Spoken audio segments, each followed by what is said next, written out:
বিষয় দেখলাম, সেটা হচ্ছে যে কাতারের উপরে যে ইসরায়েল আক্রমণ করছে, এটা বিষয়গুলো একটু বলতে চাচ্ছিলাম। সেটা হচ্ছে আমার মতে, আমার জ্ঞানে, ছোট্ট একটা জ্ঞানে, কাতার, পুরো কাতার ক্যান্টি ধরে যদি ইসরায়েল দাবাই দিত, আমার মনে হয় আমার মতো হাজারো দর্শক, হাজারো মানুষ, ইমানদার মানুষরা খুশি হতো।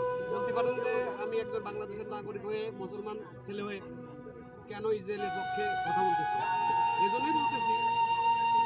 সেটা হচ্ছে দেখেন আপনারা, কাতারের আজ একটা ধনী রাষ্ট্র, ক্ষমতাশালী রাষ্ট্র, টাকা পয়সার দিক দিয়ে কোনো দিক দিয়ে অভাব নাই, আর সেই কাতার চুপ করে থাকে ইসরায়েল ফিলিস্তিনের উপরে যে পরিমাণে নির্যাতন, যে পরিমাণে প্রাণহানি, যে পরিমাণে ধ্বংসযজ্ঞ করছে, এটা সারা পৃথিবীর মানুষ নিন্দা জানায়।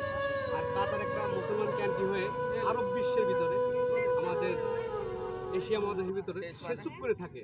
এবং আমি আরো বলতে চাই, সেটা হচ্ছে দেরি আছে মাঝে সাঝে দেখাতে হয়।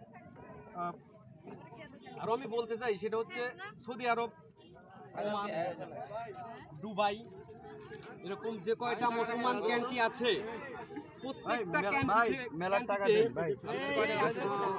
এমন ভাবে আঘাত করা দরকার, এমন ভাবে বোমাবর্ষণ, ধ্বংসযজ্ঞ চালানো দরকার যে ওই যে কি বলে,